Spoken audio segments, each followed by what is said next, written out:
It's back and bigger than ever. It's the unofficial 40 from Soonerscoop.com.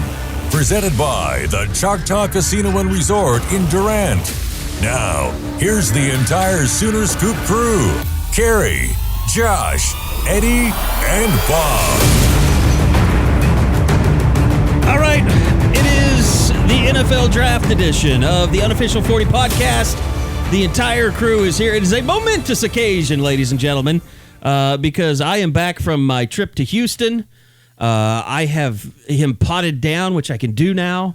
We can say whatever we want, and there's nothing that Josh can do about it. But he can hear us. So I'm going to pot this man up. We went and hooked up his studio finally down in Houston. I avoided James Coney Island. Thank God. That place is a disaster. Didn't you go with me to that Coney place, Eddie, after a Rivals camp? Yeah, when was that? Yeah, I think it was a Rivals Dustin camp. McComas or somebody told us to go there, and it was f***ing awful. Yeah, you ate it, and then you thought, oh my God, I immediately have to shit. Yes. Just right through you. But people in Houston... What was that place called? James Coney Island. Oh, James Coney Island. People in Houston love that place, like it's sacred or something. I don't know. Well, let's welcome in Josh McCuistion from Houston, who is now in his new studio, but he should sound just like he's right in the room with us. Josh, welcome to your new world. I'm really torn here because I've been trying to think of what I wanted my first words to be, but in fitting fashion, I couldn't come up with anything. You just it up already. There it is. You're done. I didn't have anything good, and I really, based on the conversation that led me in, I did not want my first comments to be a defense of James Coney Island because, I don't hate it, but it's not worthy of some of the respect it gets. I will say, and Carey's going to mute me on this, better than Coney Island. Oh my God, that's blasphemy. I knew that was going to be an issue. I grew up on Coney Islander. I know you did. And you are, more than anybody I've ever met, you are fiercely loyal to the food you grew up on. Coney Islander's pretty damn good. I will stand up there. And that is a man that doesn't usually give two shits about eateries. If I'm in Tulsa, I will. If I have time, I will go to Coney Islander almost 100% of the time. I can say without question, Eddie took me to Coney Islander the first time I ever had it. Yeah, and Josh wouldn't even go in. He one just of our sat tours outside. in Dallas. Really? No, I went and I ate it, and I just he went in, but there was other okay. things. Yeah, there's something about the chili. I think that at James I really Coney like. Island? Or No, at Coney Islander. They guard it with their lives. That there's only one. They make it in one location, and then go they in, take it to all the other Coney Islanders. Try to solve the little riddle that they have. Engineer the reverse, yeah. Oh, you mean on the chalkboard? On the chalkboard or whatever? Yeah, it's really good. And the problem is, it's the one in Jinx is the one. Yeah, I was going to say, always go to. There for a couple of years. That's the only reason to go up to Jinx here at the last couple seasons has been to go to Coney Islander. But when I'm there, I want to go to Ron's across the street. I'm like, I'll hit Ron's. And there's actually a place, and I think it was our buddy Carl Johnson that told us about it. Maybe one of the last times that we saw him up at Jinx before he moved to South Carolina. But there's a barbecue place that's right down the street from the stadium that's supposed to be unbelievable, that just opened maybe a year and a half, 2 years ago. Okay. All right. Well, Eddie, we're not that far from the tour. So, I know. It's coming up. I was thinking about that the other day when I got the Big 12 baseball tournament media package or whatever. I was thinking that it's about that time of the year. It's always coincides with each other. Are there weeks that you hate more than that one, Eddie, balancing the high school f***ing tour and the Big 12 baseball tournament? It nowadays like I hate sucks for you every everything. Yeah, nowadays I hate every day, especially when I get up after watching the shit show that was the end of the Thunder season last night. So it was bad. I woke up just in time to see it. I'd fallen asleep trying to finish the board chat, and I wake up at 11:58, and that crap was about to happen. So I took a nap just because I knew 9:30 start. I gotta have. I tried. this. It's still getting the nap thing down. But I didn't get a nap till 6 o'clock, which was dangerous. Yeah, that is dangerous because then you just stay up all night. I was so tired when I woke up. I think the first quarter was about halfway over before I was finally with it. It's very depressing looking down at the clock at the end of the first quarter, and it's 10:10 or 10:15. It's Jesus Christ, I hope they win. And then they I stayed up. And then they did it. And then I was so just pissed and fighting with people on Twitter that I had to watch Russell's post game. Like I had to see it. I wanted to know if he was going to be a shithead in the post game or not, and he was. I mean, he didn't. Like, he didn't answer anything. Like him not saying no question. Like next question. I mean, it's still just as bad what he's doing. He just goes, "That's a good question. I don't know." Yes, like. Almost every single one. He's trying to like butter up Trammell now and make it look like he's being the nice guy. Like, what a calculating douche he is. I've defended him for a long time. I'm done with him. I'm done with him. I think it's pretty. I love watching him play, but dude's just a clown off the court. It's pretty evident that I would die for Russell Westbrook. Not really, but in a sense, maybe I might. But it's just not good. It's not a good look. When he wears the Thunder uniform, I want him to play well. I want him to do well. I want him to hit all of his shots, but I detest him as a person now. Yeah, it's kind of hard to defend, and it's also just, I don't know, it's a really weird situation just as far as, and I know we don't want to turn this into a Thunder discussion, but they got some serious fucking decisions to make. They got issues here over the next, 2 months, I guess, before they get it going again. I mean, it's going to be kind of interesting to see how it all pans out. I'd be very... Well, they were still in Portland today, so the exit interviews won't happen until tomorrow. Yeah, Thursday. But I know it was Jake Trotter that mentioned this the other day. I'm sure the Thunder want Kyler Murray to go number one so they get out of the cycle here. Yeah, there'll be the news cycle for the afternoon, and then Kyler can take it. Oh, those poor bastards that have to sit around there all day tomorrow, and then deal with the like actually being draft. At the yeah, because you have to sit out there all day. Yeah, that would suck. So although I'm probably going to be triggered during Presti's press conference and wish that I was there. But that was the thing. Like I was mentioning Jake Trotter, like he brought this up. Like someone, and it can't be from the Oklahoman, but someone has to ask Sam Presti, why do you condone Russell Westbrook's behavior in press settings? Like of all the things that the Thunder are, a big part of the community, the staple of the community, the outreach that they have. The book bus stuff, all the Thanksgiving and Christmas and shopping and all that stuff, that whole image, like how do they do all that and work so hard on that and then allow their star to be just a complete douche? Yeah, I don't know. To a guy that doesn't deserve it. I mean, it's the strangest, and I don't know if rivalry is even the right word because it's just the strangest one-sided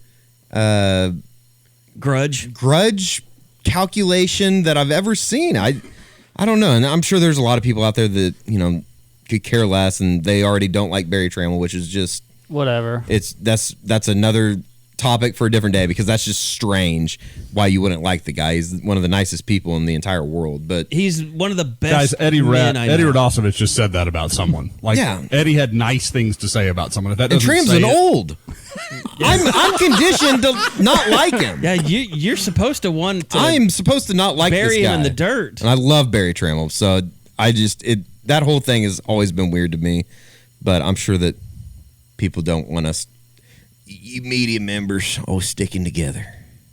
Yeah, I know because Carey's always defending his people on his own station. But guess what?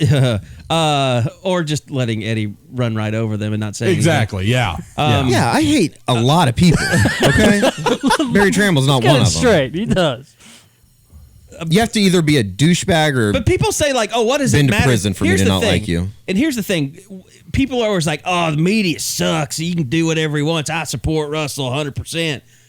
But and they're like, "Well, why can't he just say that? Why can't he answer it the way that he wants to?"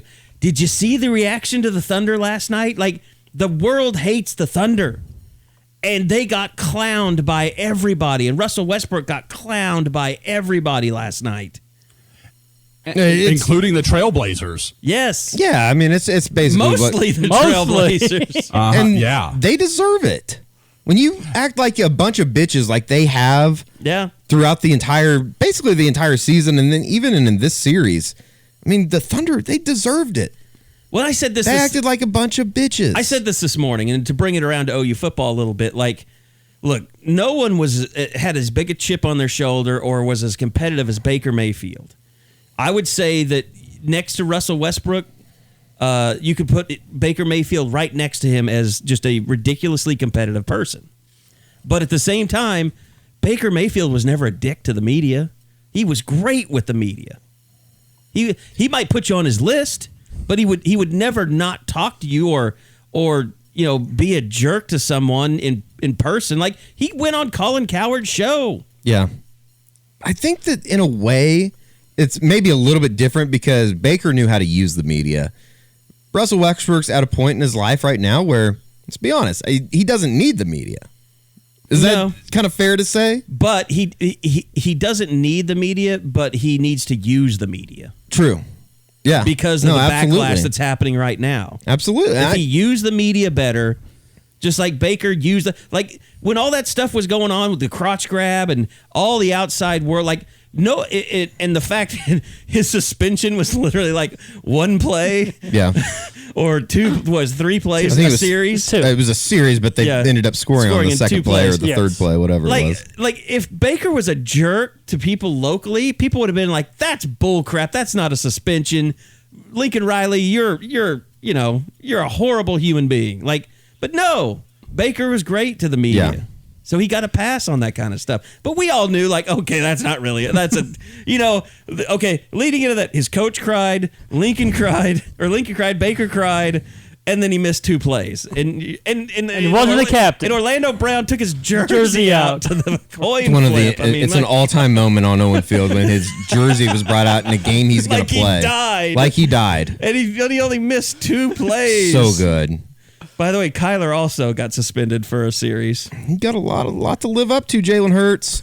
Figure out win the Heisman and figure out what game you want to be suspended for. Figure it out. No, what series you want to be, what opening series not even you want game. to be suspended for.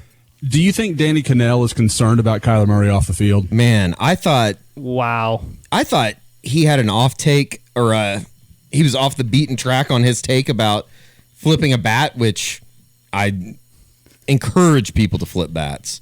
I would go out to Little League ballparks if I didn't have restraining orders throughout Oklahoma City to show kids how to flip bats. But to say that he had off-field problems in his first year in the National Football League on the field, off the field, maybe the most idiotic thing I've ever heard. The thing was, the problems he was referencing were on the field. He grabbed his crotch on the field. They happened during a game, not even. It was in no way off the field. If he would have said Arkansas or something, you might have had a point. But no, you were referencing, competitive issues that he had on the field. So strange. This whole I think I know what you guys would say, but I hate this time of the year with the draft leading up, just because of everything that's out there, and then just the narrative driven storylines that end up coming up on television just are products of triggering for me. I love it until about a week ago, and then it stops being about evaluation, and it becomes about chess. It's all a confidence game. Everybody's just trying to fool everybody else into what they're thinking and where their brains are at, and it's got to be a mind is the best way to say it for all the media that covers the NFL draft, because even a source you really trust, there's a 50% chance they're lying to you. And you have to kind of go with it, because if you had it and you're wrong, and it's real, then you just left it sitting out there. And if you don't, I guess if you get it right, cool. But otherwise, it's a bad deal. And it's you talk about using the media. Nobody does it like they do the week before the NFL draft. All of a sudden, Kyler Murray's Wonderlic score becomes a conversation. They've known that for a month. I mean, that's not new information. It's just being leaked out there so everybody can mess with it. I saw those scores and I thought, that's not good. But then you start seeing, people like Aaron Rodgers had lower scores. Yeah, and Dan Marino. And 20 is not that's great, but it's all right. You're in an area where you're not functionally, handicapped or illiterate or whatever. You're not Vince Young. I don't want to use the R word, but rape. Why do you always go to rape? It's the only R word that I know besides Radosevich. What? Basically there is, it's kind of like when Little Forrest tried to get into school and he was below the line. Like, he's not below. There's a line, but isn't there like Tyler's not below it. Isn't there like half of you though that is thinking like he's going through this test and the first 12 stumped him or whatever, and he has 28 left or whatever it was. Is it a 50 question test? I think it's 50 questions, and he's just like, F this, and just started putting like C, Too B, cool C. for school. Yeah, like they're gonna draft me no matter whatever I get here. Because aren't they like? It's not just football. There aren't any football questions, are there? No, it's all. Have you ever taken common like that? sense Yeah. stuff. I don't know. I don't want you. Why don't you Google Wonderlic sample questions? We can talk. We should about all that later. take it. I mean, like, it's out there. You can I'll take get a 50 question I'd version. probably get a of it. 48. Okay, quick Wonderlic test. Here's an example. Okay. The day after tomorrow will be 5 days after last Friday. Wow, I hate What this stuff. day is today? Okay, say it one more time. The day after tomorrow will be 5 days after last Friday. What day is today? And Wednesday then is the first off. It the goes top of my head. Saturday, Sunday, Monday, Tuesday, Wednesday. I guess you get multiple choice. Has every day.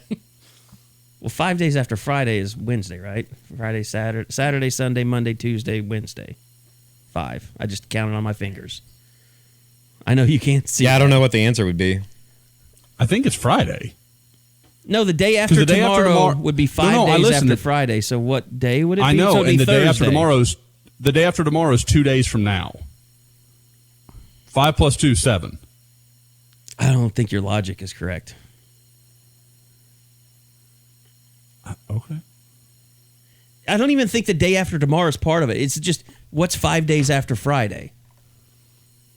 The day after tomorrow is just it's window dressing, The day after tomorrow is 5 days after Friday, right?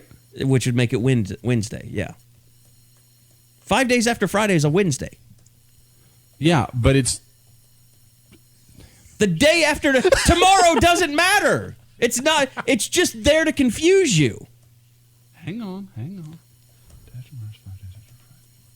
Read it one more time.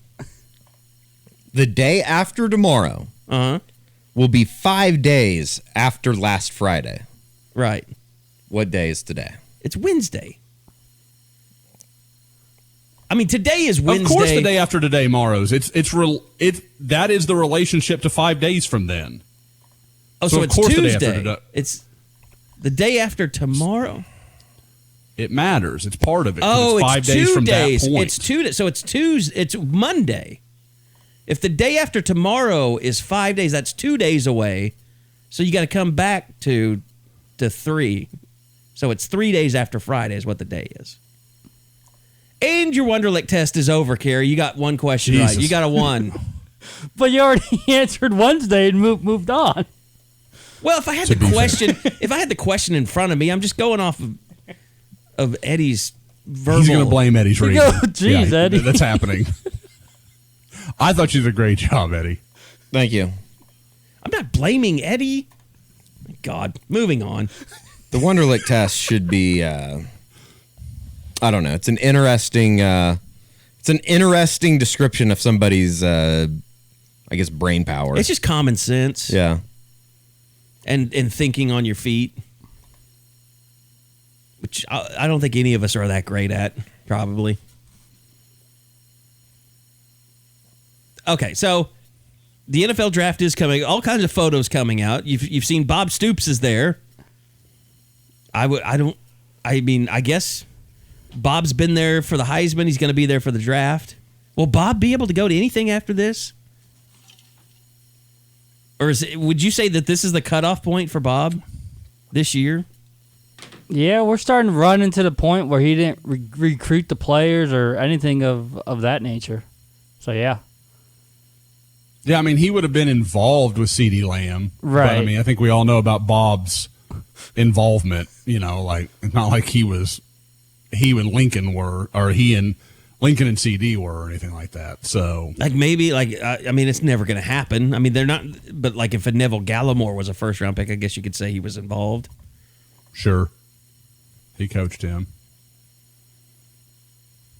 But no, I mean, Yeah. but Lincoln will be there, and I don't know, Bob. Do you know what his schedule is? Like, what he's going to No be clue. appearing on, or I would imagine he does some type of Just go through the ringer. probably. some type of car wash type thing because they have like 13 or 14 coaches, maybe even 15 yeah, like coaches. ESPN's just got a set there that they're broadcasting. 4 coaches. I mean, it's and I would bet everybody would want to talk to Lincoln just because he's coached it's- the number one potential pick in the draft. well, it's basically the easiest recruiting tool that you could possibly offer a coach, right? Like the only person in the country that would turn something down like that is probably Mike Gundy, Yeah, and he's on a weird ass crusade himself. what's his crusade? Did you stay around Oh, for the portal stuff? Yeah, on the portal stuff yesterday. That was just strange. What was it that he said exactly about He you said, don't talk like, about politics or religion?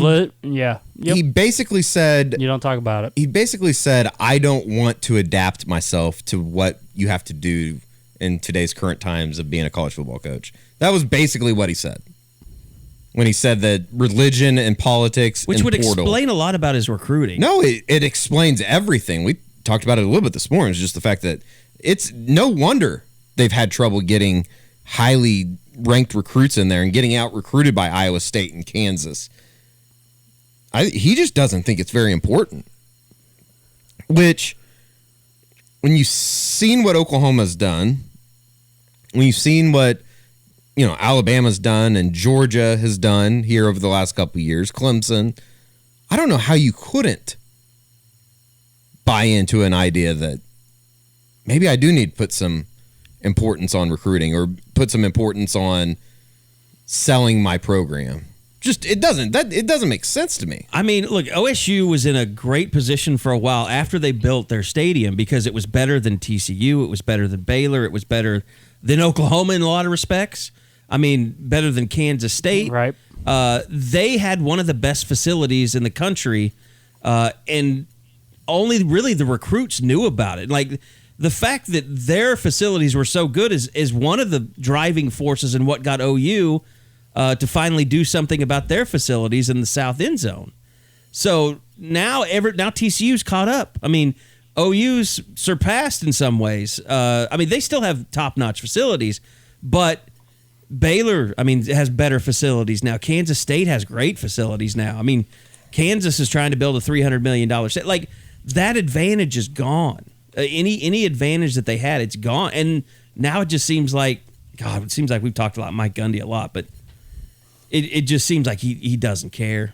He doesn't care. Like, it was shocking to hear some of the words that he was saying yesterday about the transfer portal and just maybe a little bit out of touch with what they're trying to do and what they're thinking about doing. And I don't know. I mean, it goes in line I don't think with. there's any doubt. It goes in line with everything that we heard, even with the going all the way to the Mason Rudolph stuff about him and his relationship with Gundy. It's just a very weird. He is not very good about relationships. I think that's fairly obvious. Like Some people just don't think it's important. I've always but, found the Gundy family to be strange. I mean, I think anybody that covered. That's why you're blocked. Yeah, anybody that's covered the Gundy family from the Midwest City days, I think, or at least anybody that I've ever talked to that covered it back then, always has some kind of story or quirky oddity about, well, I have a story about this one time. I don't think that's any secret in the OK Prep circles, I guess. Like, would be what's best way the to say it. stranger family, the Harbaugh family or the Gundy family? The Murray family. The Kyler Murray The family? Kyler Murray family. The Kevin and Yes. Have we all read the Kupko story? The SI story? Yes. Yeah, From I last have. week? Yeah, where, that shit's weird. Where Kevin About knows hiding the playbook. the entire The playbook. playbook and just like how sheltered he's been a little. I mean, would sheltered be the right word? I think Kevin has been Listen, overseeing every aspect of his OU career. fans don't want to hear it, and to be honest, I probably don't want to hear it. But the truth out there is, there's a lot of question marks about Kyler Murray. When you can get over the fact that he's probably the best athlete, not just in this draft, but that has been in the draft in, I don't know, however many years you want to say. But we all kind of like, he's the most complex person I think that has played football at OU. This is following Baker Mayfield, a guy that we never thought would ever reach that level, or anybody else would ever reach that level. Yeah, I mean, he's a quiet kid. He always was. Never really gave too much of himself in terms of who he was as a person. I mean, if things go weird, I'm not going to be like really shocked. Sure. Kind of like I kind of felt that way a little bit about Baker, and that was mainly because he stayed out in California and he was doing this video, this documentary, and all of a sudden he's got this girlfriend that's like an Instagram model. Did you know her whole story is like her brothers are really famous on Instagram and stuff? Yeah. And like she was like their social director or something. I didn't know that, but that all makes sense. Just as far as like she has like two brothers that have like millions of Instagram they have a followers. presence for sure. Yeah. But no, I mean that whole thing, we were just kind of like, Baker, what is going on with? And there were people like around the OU football program They're that were worried. like what is going on with Baker? And he had his own marketing guy. And remember, even the agency he hired coming out with the guy that used to be a trainer at OU or something. Like, and we were all like, wow, this could go really bad. But Kyler's just so insulated. Like, I don't think Kevin's let him out of his sight. It will be interesting once he is on his own, if that makes sense. Because, I mean, as much as he was on his quote-unquote own in Norman, I mean... Are you calling Todd Marinovich? Maybe a little bit.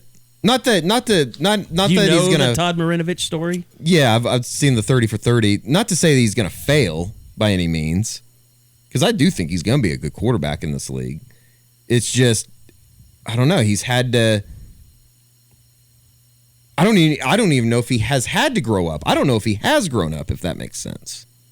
Yeah, you don't really know the kid. No, Makes sure. sense. What does he do absolutely. with it? I mean, other than shop and figure out what kind of outfit he wants to wear. I mean, what else does he do? Well, here's another thing that's I've always kind of found unique about Kyler, and I think it's been a product of because he was so sheltered, and because he was such a big time player coming out of high school as a sophomore and winning 3 straight state championships in Texas, is the fact that, and this is me purely speculating again, but I mean, does he really have any like close friends? I think, and I don't think that means a whole lot at the end of the day, but it does a little bit. I would say because of what happened at A&M and the transfer, and he's always been playing baseball, always playing sports, so it's hard to develop tight relationships, I would imagine. He has. Well, I mean, Steele Walker and he were very tight, right? They were. It's funny you say. I used to say that about Trey Young. Mm-hmm. No, I think it's a product of kind of the society that we live in, because they're always on the go. They're always at camps. They're always playing or competing. They have very involved dads. Yes, and they never really have that chance to, I think, develop. This is like a psychological experiment, kind of, but like they never have that chance to develop as humans more so than athletes, I guess. This leads me to something, because you were talking about Mike Gundy and his whole thing about the portal. This reminds me, Lincoln Riley was asked that same question about the portal, and he had kind of an interesting answer. And this could lead us in a lot of different directions, but I want to talk about kind of what you're talking about, how that relates to what Lincoln said yesterday. There's some positives of it. It's alarming how many people are in there. It's also, the one part about it I still have a hard time with is that you don't have to come tell your coach if you're going to get in it. I mean, any job in the world, if you're going to leave or go take another job, this and that, it's the right thing to go tell the people that you work for, the people that are heads of the department that you work for, whatever. It's just common respect, courtesy, that you have those conversations. I think it's part of the growing process. I mean, we're here to educate and help grow young men, yet we don't, put them in a position where they've got to make grown man choices and have grown man talks. And so that part to me is still a little perplexing, but I think it's done some good things for players' rights and allow guys, if they do want to transfer, to have that option. And I think it's something that hopefully will continue to evolve and tweak it and continue to make it better for everybody. And see, to me, it's not so much we're talking about Kyler and, him growing and becoming his own person, kind of how he, it seems like he's been lorded over by his father and his family and protected and all that. And I'm sure, there's stuff that we'll never hear about, with his father, and A&M fans obviously hate him, and there was always kind of stuff. I'm sure Kevin Sumlin's not a fan. But the other side of it is, like, you have kids like that, but then you have kids like Ron Tatum, who, like, thought he could go office and just say, I enter the portal. I'm in the portal, baby. Yeah, as long as you say it out loud, yeah. You're official. So, and that's like what Lincoln's talking about. Like, he didn't even, and we can say this now, but like he was contacting, was it you, Bob? Or, yes. He was contacting you and kind of being like, why am I not in the portal He goes, yet? how long does it take for you to be in the portal before it gets out there? And I go, are you in the portal? Like, I went in on Saturday. I was like, what? What do you mean you went in? Yeah. Did you talk to compliance? No. And I think you said, did you tell your coach? He's like, no. Yeah, did you? What did you do Saturday? And so what happened was, how did you let people know Saturday? He was telling you this stuff. I was like, okay, well, let's get this right. And I went to the NCAA website and I researched exactly what you have to do to enter the portal. And it was that you don't have to talk to your coach, but it recommends that you go and have a meeting with your coach and go to compliance, because compliance, the compliance department are the ones that put you in the portal. And so I told you, like, okay, this is what the NCAA says. And then you would tell Ron, like, you have to go to compliance. You have to do this, right? Oh, okay. And then what did he tell you? You said, I'm going there tomorrow, right? Yeah. It's like, okay, I'll try to get that done today. But there was never any time where he said he's going to go talk about it with the coaches, right? No. Because I want to say the coaches were tipped off by our reporting maybe that he was planning on transferring. Josh, didn't you kind of get that feel? That was the impression I got, was that it was a little bit unknown until that. Like, I think like even they his had position an inkling, coach, I don't think knew. Calvin. Yeah, I think there was some inkling that something was happening, but I don't, I don't think they had as much reason to be confident as clearly Bob did. So, but like that's what Lincoln's talking about, to not. And people are like, oh well, if I ever went to my boss and told him, I mean, I don't want to, I'm not trying to belittle anyone that was talking, like, because there was threads on the message board about it. They're like, well, if I go to my boss and I tell him I'm thinking about taking another job, then if I don't take that job, then there could be repercussions, and I could maybe lose chance to be advanced later, but it's not like, you're. I see the portal more to 2 weeks. It's gonna be worse if you end up in the portal and you haven't talked to your coaches, because they're gonna find out. I mean, they have access to the portal. They have someone checking the portal every day. Yeah, I was gonna say they have literally somebody's job is to to look through the portal to see the names that are can you imagine added or taken out. If whoever it is in the offices, let's say it's like Austin Woods. Let's say if Austin Woods' job is to check the portal every day, and he goes and he's like, "Holy shit, Ron Tatum is in the portal." He's like, "Coach, did you know this?" And then and you get all the way to Lincoln Riley. He's like, "Ron Tatum's in the portal." Like, that's awful. That's the worst possible scenario for you, because everybody's going to want to know. Like, the teams. Like, I get calls from people that coach at other schools, and they're like, "What can you tell me about this kid?" When they get in the portal, like that happened with A.D. Miller. It happened with Ron Tatum, and the last thing they're going to want to hear is, well, they didn't tell anybody, at the school that they were in the portal, because it makes them look like they're irresponsible and they can't be trusted. Just like Camille Jackson back in the day, announcing on Twitter he's now an Aggie. He's transferring to Texas A&M. Who was it? Was someone still there that was like, Kevin Sumlin called me immediately. I think so. And he said, will you please tell people that he is not transferring here? We don't want him. I'm trying to recruit better players than that. At some point, and somebody, I guess, you have to learn this lesson, I guess, through life, But at some point, these kids are going to realize that the worst thing you can do, and especially when it comes to major Division I college football, is lie. Like, lying gets you literally nowhere because or about not offers, only is it or about anything. It's millions of dollars, billions of dollars that has to do with what you're basically trying to get into is people are going to figure it out.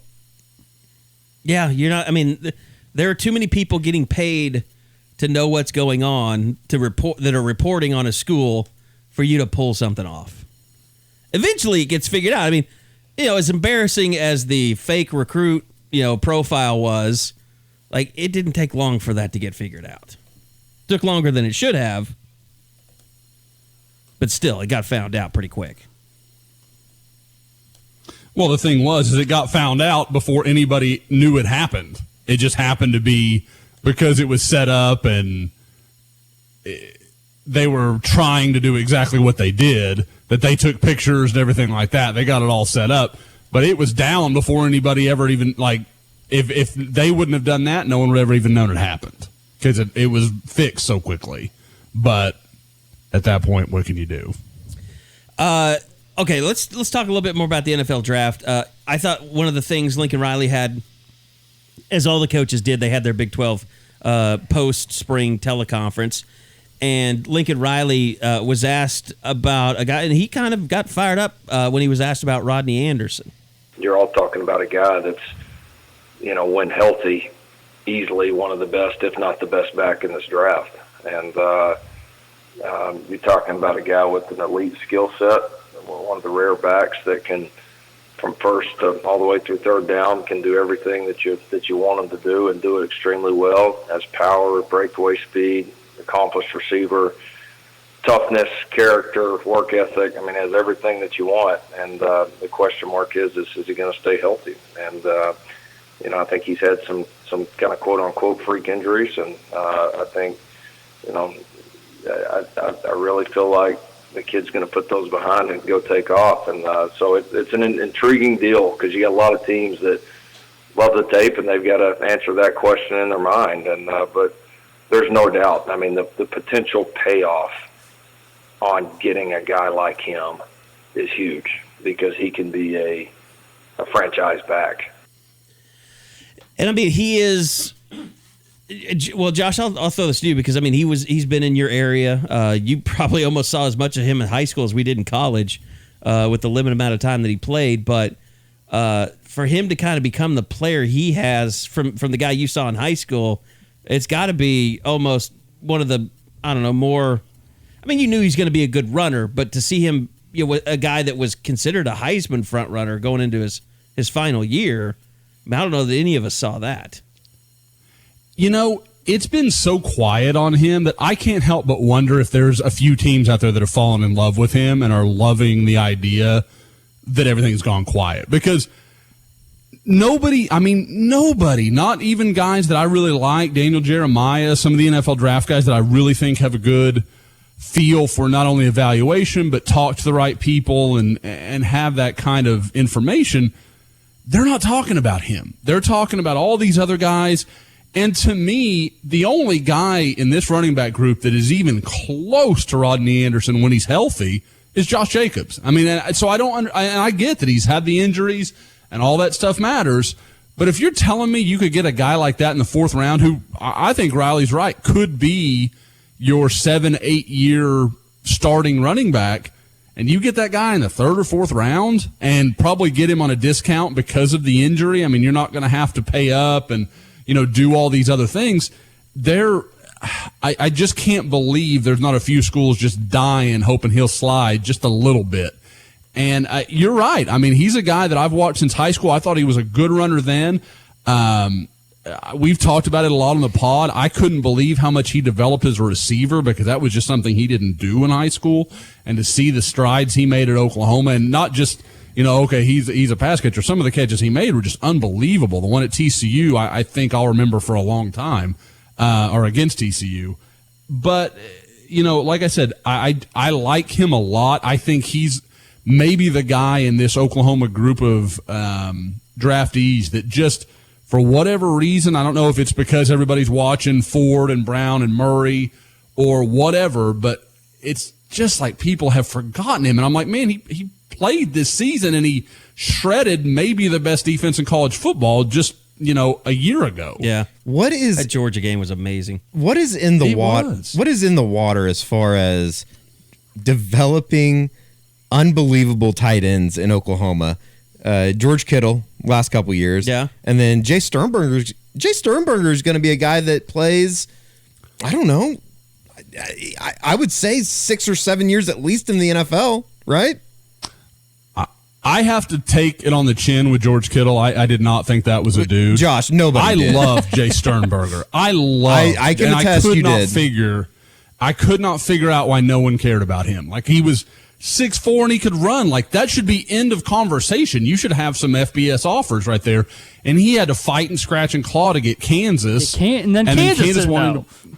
Yeah, and then Kansas couldn't do anything. I mean, if that doesn't tell you what a train wreck that program was, it's unbelievable. They couldn't figure out what to do with him. And then he goes to NEO for a year. They love him. He goes to A&M and, might have been the best tight end in college football last year. We have video of George Kittle at Norman High School, and it's on, I want to say it's on some of those DV tapes. And we will dig those up at some point this summer and reveal the 6'2", 165. He was a that was George Kittle. Yeah. He was a beanpole. That's a great way of unbelievable. I mean, I remember development. Going out to some practices. We went out and shot him one day. I did. It was back when I was doing more high school radio play-by-play stuff, and I did a bunch of his games. I remember doing their game like when they played Warren Wand, and it was the first time I ever saw him, and I was like, oh my god, that kid's good. But I went out to one of his practices, and he was doing one-on-one, and he was just beating everybody, and he high-pointed the ball really well. But the whole time you're just like, and was his quarterback Chuck's son? Yep. Yes. Yeah, that's what it was. So. Yeah. Running back Donovan Roberts. That's right. Yeah. Zach Long? Zach. Zach Long? Zach Long. Yeah, you're right. And I just remember thinking, I thought Donovan Roberts was going to be like the next big deal. Me too. I remember thinking like that kid's got a lot of talent, but he definitely isn't, ready to play at a place like OU. And I was thinking, I wasn't even thinking like JUCO. I was just thinking like small school, Division II or something. Have some fun at SWASU or something, like SNU or wherever. The thing, though, is like now the top tight end, everybody's gaze is on this Iowa guy that's coming out now. It's like, are you just picking a school and just say, is this like with Oklahoma? Like, okay, well, the guy before was pretty good, so this guy's really good now. Yeah. Calcaterra is going to get that rub next year. Yeah, the problem is, though, Iowa usually does produce a pretty damn good tight end. Yeah. Of all the things they do, fullbacks and tight ends. Fullbacks, tight ends, and overpay the head coach. Offensive lineman, man. They put out some good ones. I was actually had two of their better back-to-back seasons in a long time. Or really, the last 3 years have been decent for them. What were they last year? I thought they struggled. They were really good. What? Didn't they kick the shit out of Ohio State last year? No, that was Purdue. Yeah, that was Purdue. It was 2 years ago when they killed Ohio State. It was two years ago, and that's why Bama was in the they beat them in Iowa playoff City. and the Buckeyes weren't. God, wasn't that game was like 13-6 or something? It was some awful pure Big Ten November game. They were 12-2 in 2015. They've run off 8-5, 8-5, 9-4. Okay, over the last 3 years. Well, but they've won 2 bowl games to end the season. That's probably what you're thinking. Yeah, 2017, 2018. They won the Pinstripe in 17, the Outback in 2018. So but no, I mean Anderson, you're right. I mean he's gone into this black hole, and I think a lot of it's because he left OU and he wasn't really around and talked about, and he just kind of fell off everybody's radar. It's just sort of weird why a lot of people are asking Trey and Kennedy how Rodney helped them during last season. Like Rodney wasn't around; he was gone, which I thought was was kind of strange, but basically his family made the decision like, okay, you're done with school. You're moving on to a pro football career. Gets you out to Birmingham. Bob, you know what that is. That's people wanting a good storyline. They're like, oh, yeah, that'd make a great story. Him talking about, them talking about Rodney. Oh, I totally forgot that he was not there. So, it's just, just the way that goes. And this is brought to you by us defending the media, as always. So, No, we'll hey guys, no, I we'll wanted to ask media. you guys something. Sure. I wanted to ask you guys something. Obviously, I think we all accept Kyler's going to be the first OU guy off the board. If you were going to pick Cody Ford or Marquise Brown, who do you think is that next guy? It's such an out to think not it's- answer this, but it's like it depends. I think it's it Cody depends Ford on. without a doubt. I think Yeah. it kind of depends on Really? what team. I'm with you, Ford, 100%. I don't I think think Brown it's- goes in the first round. I don't think he does. I've written a story Really? that says he does, but my gut feeling is he goes in the second. Well, way to go, Bob. I think he's going to be the first wide that receiver off the story. board, right? But McShay is in love with him, and he's the guy that I've seen pushing him more than anyone. Of course, You know who? Jeremiah loves him too. Jeremiah has Yeah. been nutty about him for a long well, it's time. because there's So not. does the guy from The Athletic. There's not a great. I mean, with DK Metcalf or whatever his name is, Can't change directions. he cannot I don't even know if run. he can catch the ball. Yeah, I mean, he played 12 games. Like You he's- guys saw the McShay stuff comparing his numbers to Tom Brady's, right? comparing whose His numbers? testing, Oh. DK Metcalf's 3-cone and shuttle were highly comparable to Tom Brady's at the Wow. NFL Combine. It's insane. That's unbelievable. I think that's part of it for me. Like, some team needs a receiver bad, and they're going to reach for Marquise Brown maybe when they shouldn't. But I think also Antonio Brown and Tyreek Hill and all these other guys have really kind of killed that stigma that you've got to be 6'3" to play receiver in the NFL with the way the rules are right now. I mean, these guys, once they get a free release, I mean, who can cover Marquise Brown out in the open field? And let's face it, Antonio Brown and Tyreek Hill, that they have made it clear speed is what matters at receiver now more than ever. And, the thing that surprises me, Carey, and it's something like, I dabble in this stuff, but I won't claim I'm nearly as good as a guy like Jeremiah that worked in the front office and that kind of stuff. They talk about his route running like being highly elite. So, Yeah. that's the thing. If Brown was 6 foot and 185, he's a no doubt top 15 pick. Like, there's no question. So it's a question of how much are you going to knock him for being 5'10" and 165 pounds. But at the same time, the question I brought up is Cody Ford. Cody Ford doesn't have I think everybody feels comfortable you could slide him into guard. There's not a lot of guards that go that high. That go top 20. That doesn't happen all that often. So to me, for him to clearly be in front of Marquise, you've got to believe he's a tackle in the NFL. And I think he can do it. I think he proved to us that that's probably not a big question for him. But I bet you there's a lot of NFL GMs that feel differently. Here's the real question. This is my question for you guys. A little round table moment here. Who is the better receiver, Marquise Brown or D.D. Westbrook? college receiver or NFL receiver? College receiver. Because Who was better I in think there college? could be an argument on a difference between the two. Who was a better player? Maybe production's a whole different thing. But who was a more difficult player to defend in college? Is it really dumb to say Marquise Brown? Like, That's what I'm at. I'm having trouble getting out of my mind when he was good At his best. When he was at his best. We're talking. And it's I'm trying to think of a particular game. Both of them are Maybe a like the small case- sample size because Dede, when Sterling was around, Dede was still kind of in the background. Just second fiddle. He had Yep. one great year. Yep. And Marquise had 1.5 great years.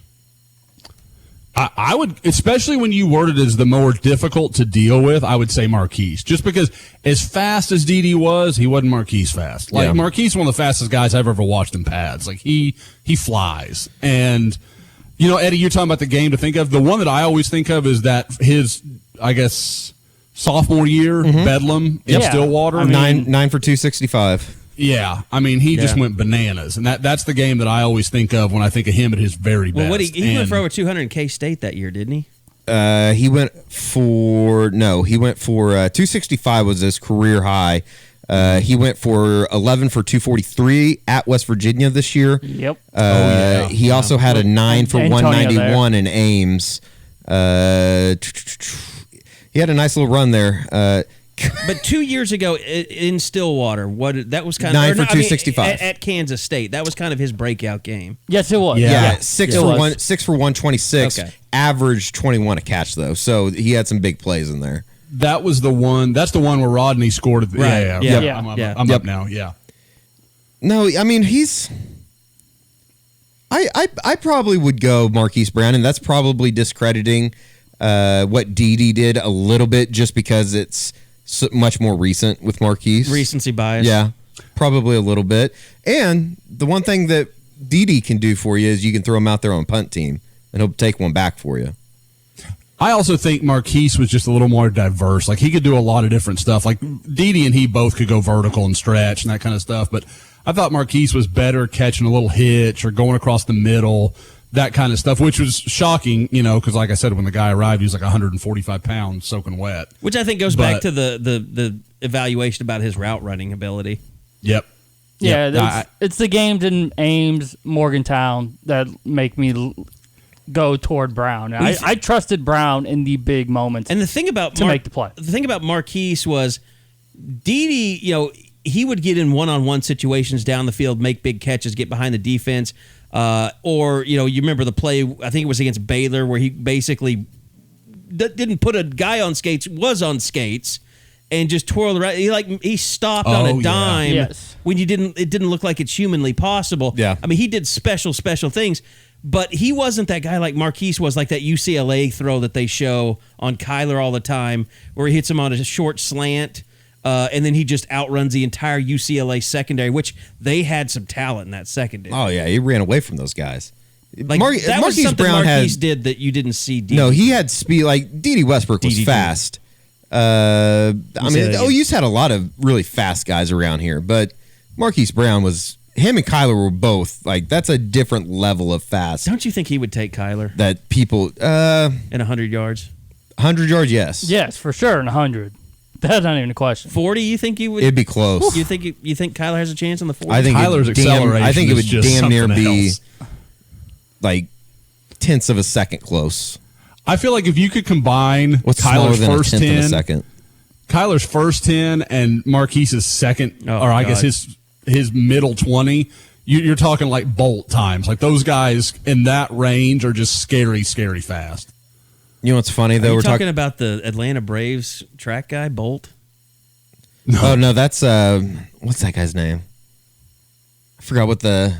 It's the something. Yeah, it's the Bolt or... The Freeze? Yeah, the Freeze. Is it the Freeze? It is the Freeze. Okay.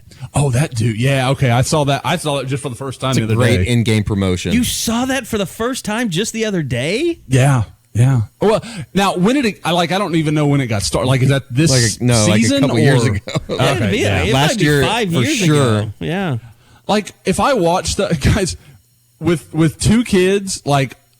If I'm watching something, it's pure sports. Like, I don't have time to watch every little Twitter thing because this I argument can't is watch not it. valid. This is not valid because you're on Twitter all You're the on time. Twitter all the time. Yeah, it was a pretty I big know. social It was, media. Yeah, he was a sensation on Twitter. Like, every time you had a race, it would be posted by multiple people. I can honestly tell you, like, I don't even remember seeing it on my timeline. And I was like, what's this? And I kind of watch it, and it was just some tease about some guy, and he gets like a 10-yard head start, or he got it's a lot more halfway than across 10. the left field, or whatever it was. Yeah, he and I was like, basically holy gets to shit. center field before that guy takes off. Uh-huh. But he gets it was impressive. The thing is, he gets to judge it. Like, so the guys that have beat him are guys that have played possum. That, like, they haven't really kicked in until he takes off. Yeah. And that's 'Cause, his I mean- fault for not taking white people seriously. That has usually been the white people that have beat him, too. Yeah, like a brother rolls in and he's like, okay. Like, he's a little more serious that day. Like, you just know it. You know what's funny is we talk about Marquise Brown, we talk about Dede Westbrook. I still think CeeDee Lamb's going to be better than any of them. He should be, yeah. And I guess that's not much of a You know hot what, take though? as much as it's just kind of get ready for, I think, what you're about to see here over the next year. And really, truly appreciate it. I'm not there yet. I see how you can be there. But, I mean, the Alabama game, I mean, that was his... That was his party. That was his piece de resistance or whatever. That's what we're putting in the Louvre, along with Bob's article that he was so He was really proud. Bob, you were really proud that we said that. I never saw it coming. So yes, I liked him. No, but look, that Alabama game is great. He's done a great job working hard. He's still not there yet, though. I mean, and it might be. He's got another level. First game, he might be there. It might already be done. The transformation might already be done, but I just haven't seen it yet, and I think I will see it. But I want to see it first before I declare him the best wide receiver in the modern era. Can he be a Justin Blackmon type? On talking about football player wise, not I'm going to go gamble all my life savings away and Ardmore type, but can he be can he reach that level of? Because there was a point where Justin Blackmon was like, no, that dude's catching everything that you throw at him, and he's going to be one of the best wide receivers to ever play the game. I don't think his comparison is Justin Blackmon. I think it's Julio Jones. I think it's that big though. Like Julio was a genetic Julio's like freak. Julio's like 6'3" and ran like 4'3", and he's still driving around a. But I'm Tahoe saying Des Bryant, Julio, freakish. I don't know if CD got the Tahoe. I think Dez is where I go. Yeah. Dez is what he reminds me of. With those kind of hands, similar frame. Now, Dez was thicker. Like, CD's still getting there. But, I mean, how much growth he's had. I mean, just listen to his coach talk about, he actually saw the picture you took, Carey, from spring practice, and he was like, I knew he'd put in work, but I hadn't really, I guess he hadn't seen him much, just kind of in just like shorts and a shirt, and so he was impressed and then went up and saw him and kind of felt the same. He's a freak, man. He's ready to go. That is probably the most I'm looking forward to seeing someone to start out a season is anyone I can remember in a long time. Rodney Anderson was well on his way to kind of being that guy for me last year. Yeah. And then obviously got hurt against UCLA and never really knew what was going to happen. Like we talked about, man, I feel like people, because OU lost that game, forget how damn good he was in that game. I mean, that first half, in the Rose Bowl, as much as people talk about Baker, he was unbelievable. Josh, I will take it to my grave, and I've said it before, I'm pretty sure on the podcast. I think his first half in 2017 against TCU was the most impressive single person performance that I've ever seen at an OU football game. He had I want to say he had 4 touchdowns in the first half. 4 touchdowns, and sure. 2 of them were on receptions that one that he had to change his body angle, and I think Baker kind of threw it behind him a little bit. And he basically turned his body the wrong way and still made the reception. To this day, that's one of the best performances I've ever seen down there. That's the I know that year there were those 2 catches. There was that one, and there was the one that Calcaterra made. Who was that against? Where he went up high and he shouldn't have caught it. It was a ridiculous throw by Baker. It was in the middle of the end zone. TCU too.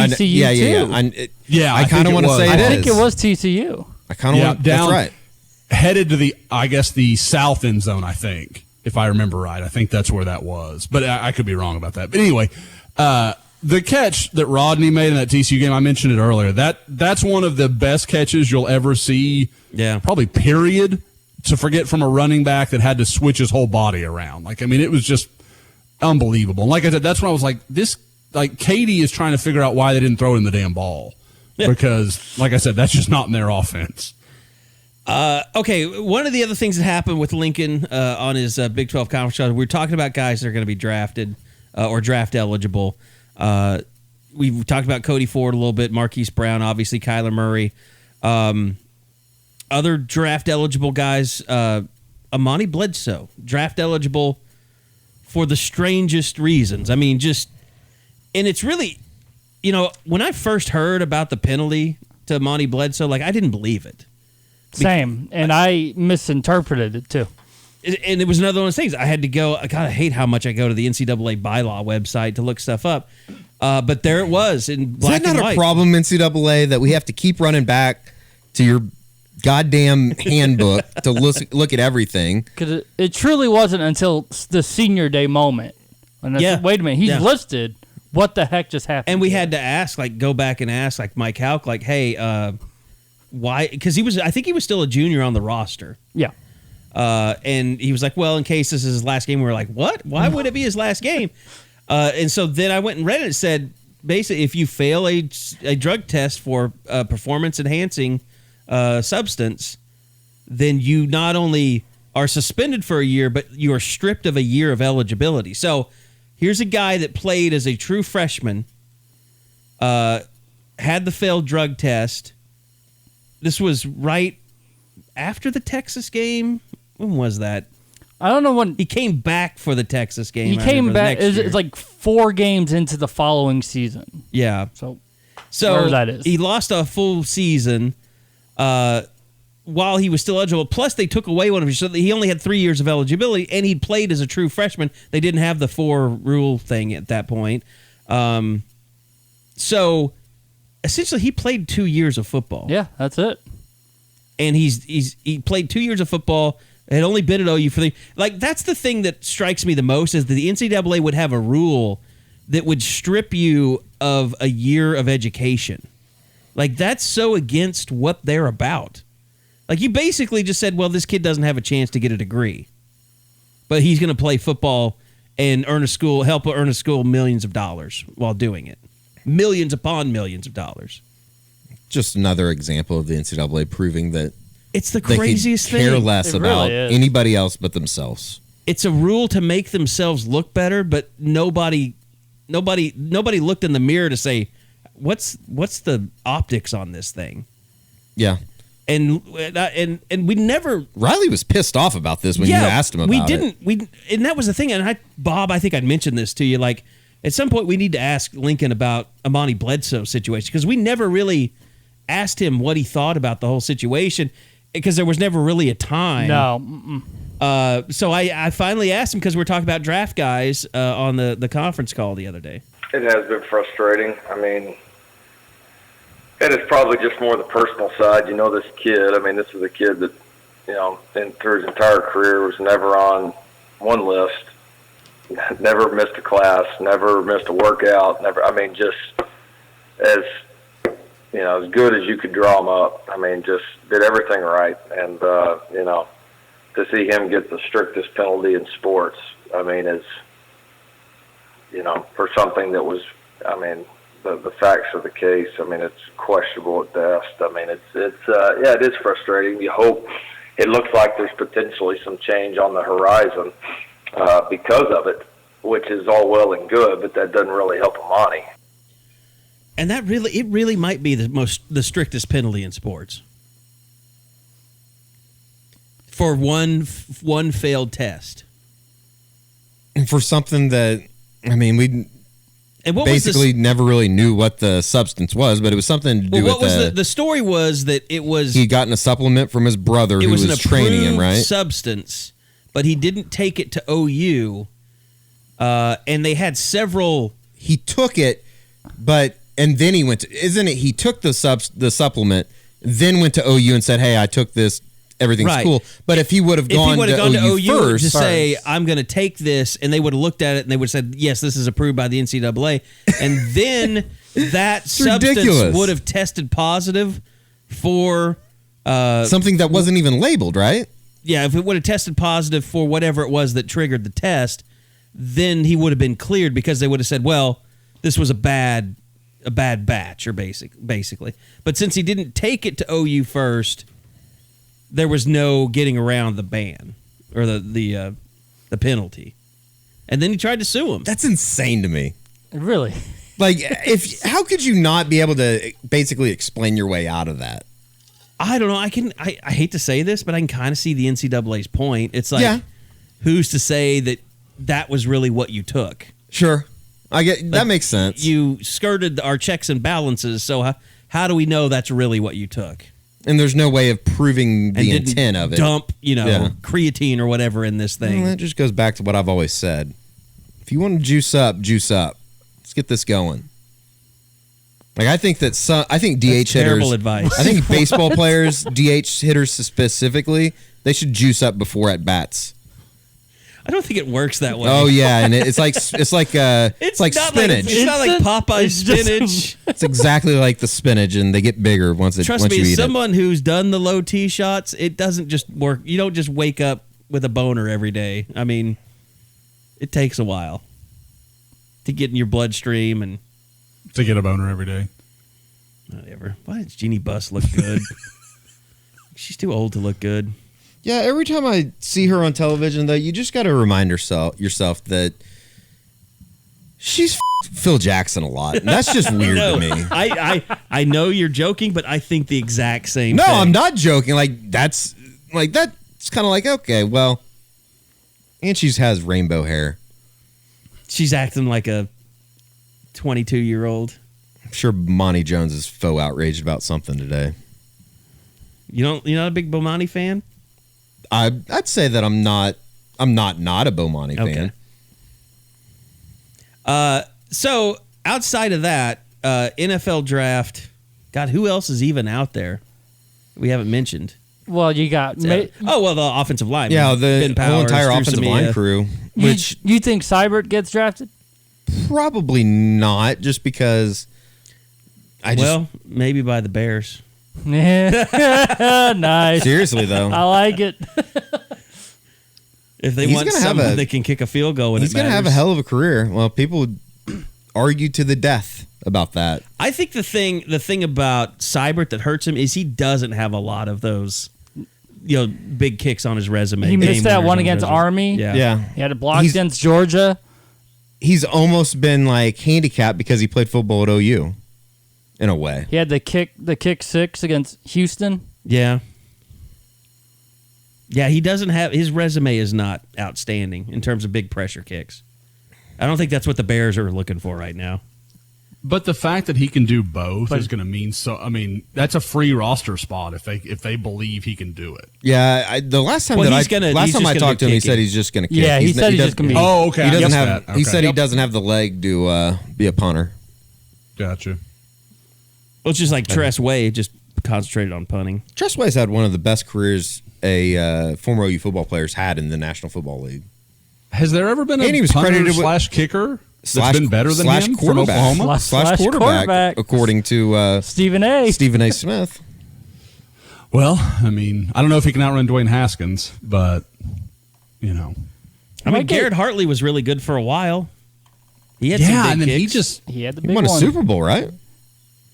Was Hartley on the Did he win a Saints team? Super Bowl, He or won did he the. send him to he the won Super the Bowl? NFC Championship Okay, game and then they against got the beat in the Vikings. Super Bowl. No, they won Oh, they against won the the Super Colts, Bowl? but it wasn't because They did. Hartley They made won that that big Super- kick. I assumed Eddie meant like he won a Super Bowl. No, yeah, that's what I meant. He won a ring. He won a ring. But he actually won the conference But championship. who did the Saints beat? And then he got suspended the the next Super Bowl? next You don't year. want to. This Adderall. is Josh, man. You really want to bring Why up are we going to Josh? talk about that shit? Yeah. Why are we going to bring up old shit? Like, I didn't bring up that Josh has something framed in his office that says Super, and I know exactly what game that is. It's the Indianapolis Star. Who did we beat that night? See, I didn't bring that up. In the rain with well, Rex Bob, I Grossman mean, you as the laughed. quarterback? Just another Hey. example of Peyton Manning not being able to get it done when it counted.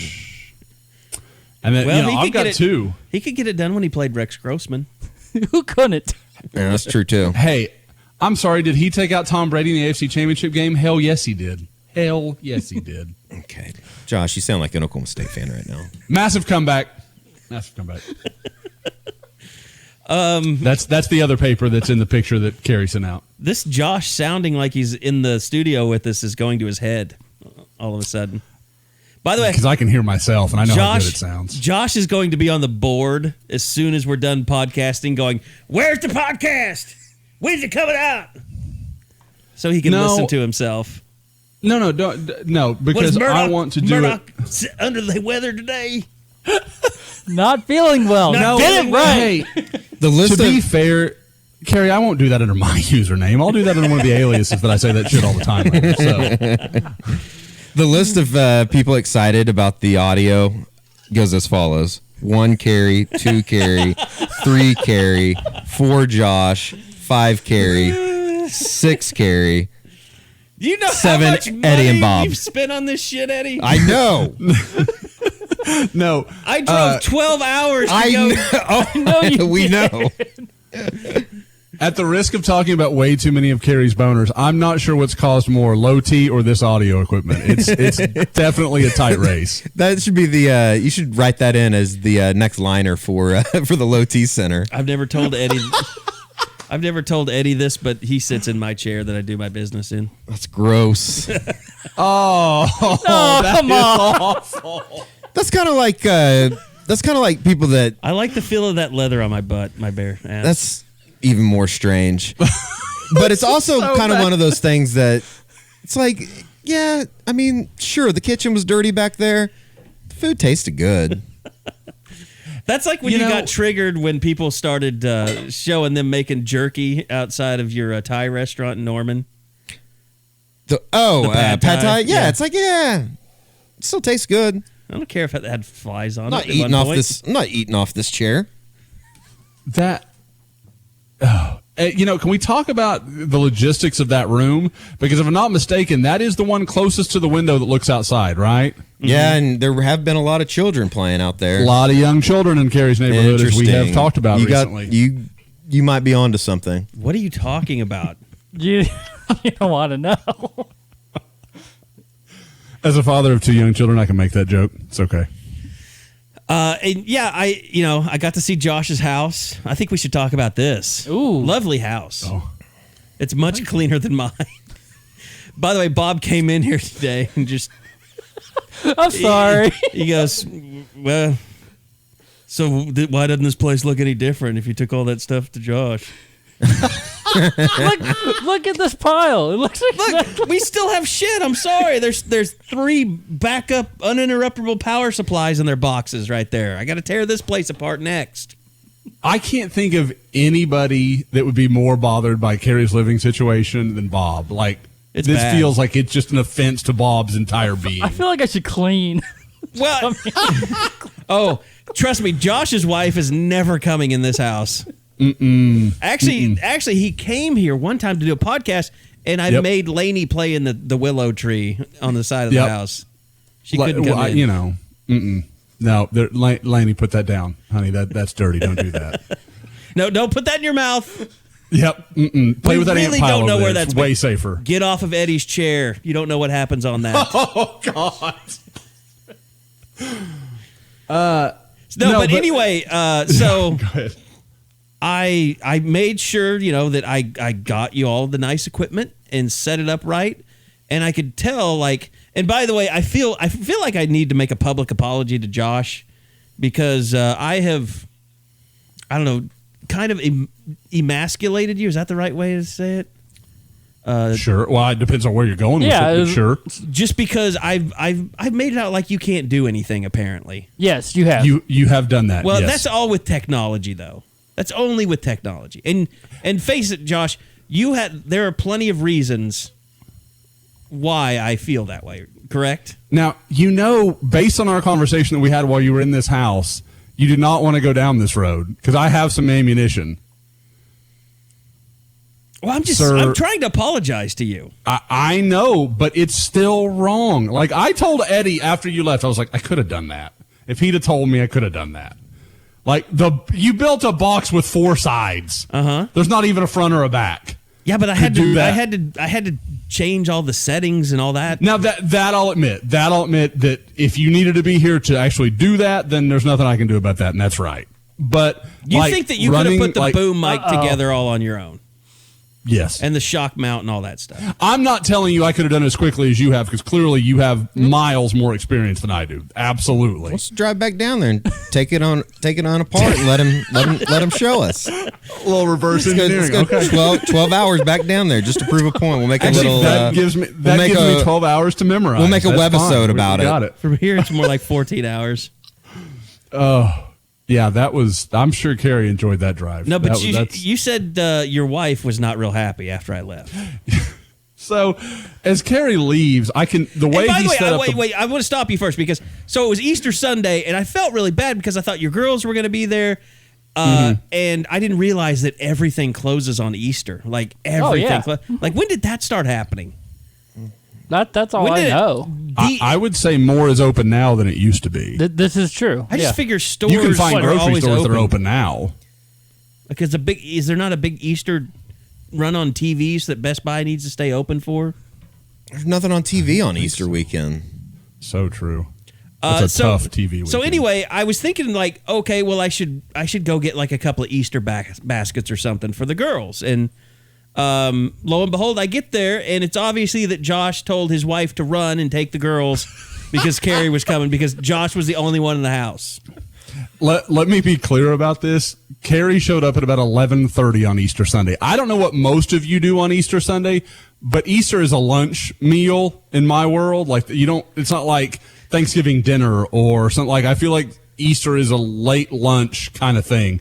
So Carey rolls in about lunchtime, and my family had gone out to my in-laws to do all that and an Easter egg hunt. And I mean, I'm sorry to inconvenience you by driving 12 hours. No, that's what I'm like. Hey, if it was that big of an inconvenience, I wouldn't have been here. But I'm just telling you, I had to make a choice between not being there at Easter egg hunt and dinner and all that stuff. Why don't you tell everyone how you tried to just conveniently cancel, like as I was halfway there too?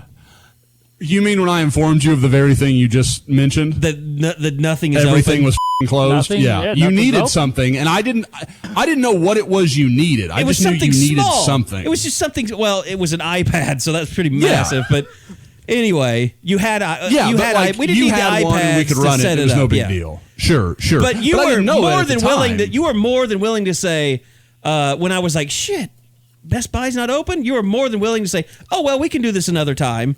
And I was 4 hours from Dallas at that point.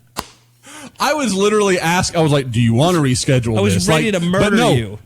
Make no mistake, I would have been more than accepting if you'd have been like, "Yeah, we're just going to scrap this. We'll do it another time." Because I'm not going to pretend that me just ducking out on some Easter events was very well received by all members of my family. I mean, Lainey was irate. So really.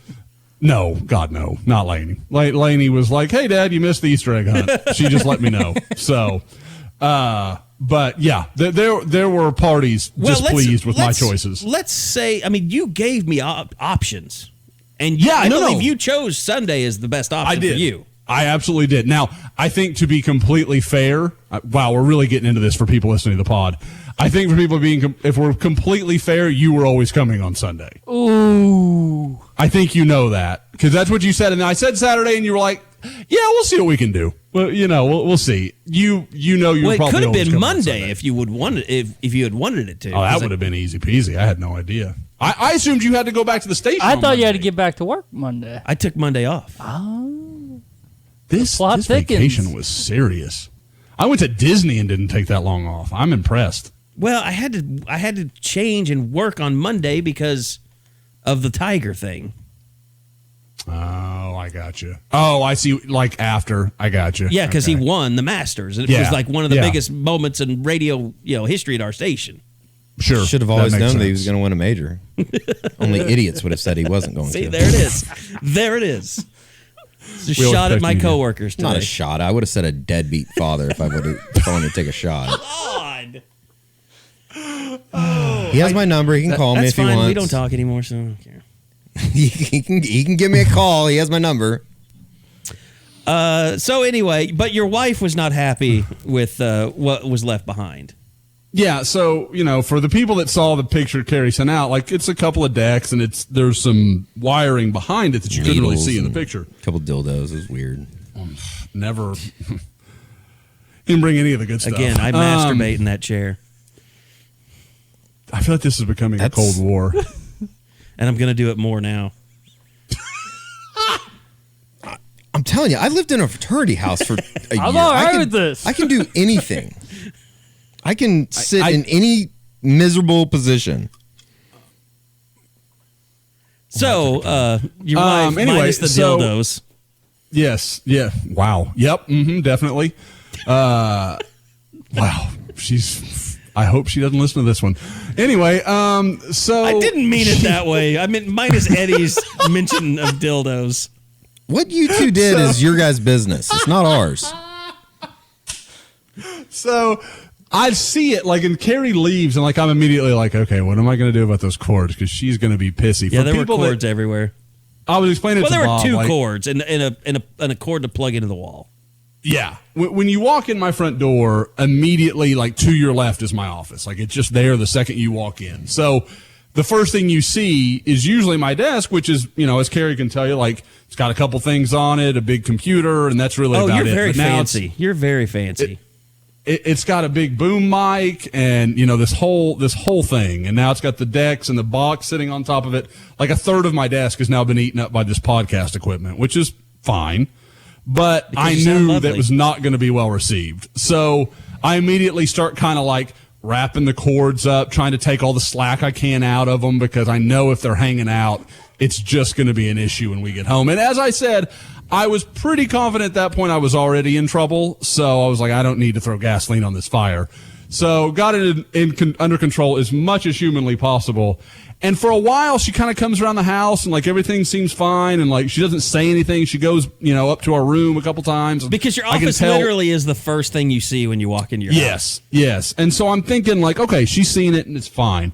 And then she's like, oh my gosh. And I was like, oh, like, I could just tell by her tone, she just finally put eyes on it.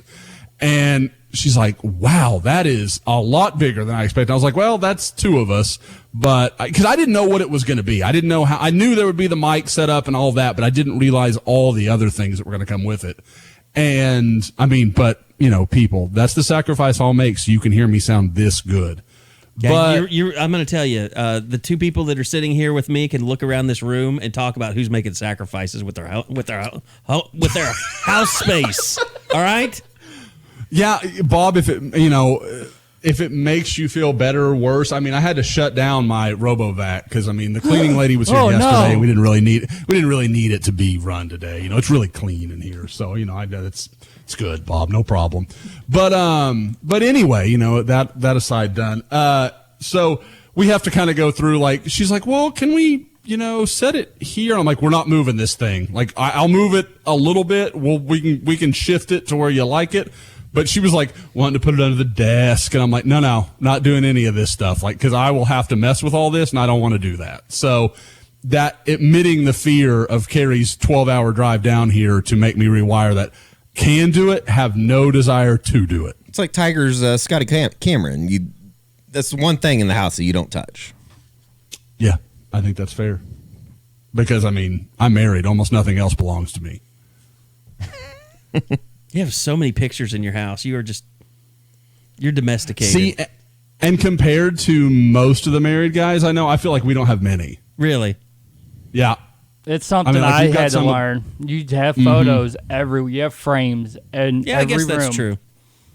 And there's stuff on all the walls. Yep. Like, Absolutely. when Tiffany moved in with me in Oklahoma City when we were, engaged, I had just what was essential. I had a bed. I had, furniture in each room and that kind of stuff. Actually, I think, but for the most part, it was just what you needed to have. I didn't have anything up on the walls, and that was pretty much the first thing that changed.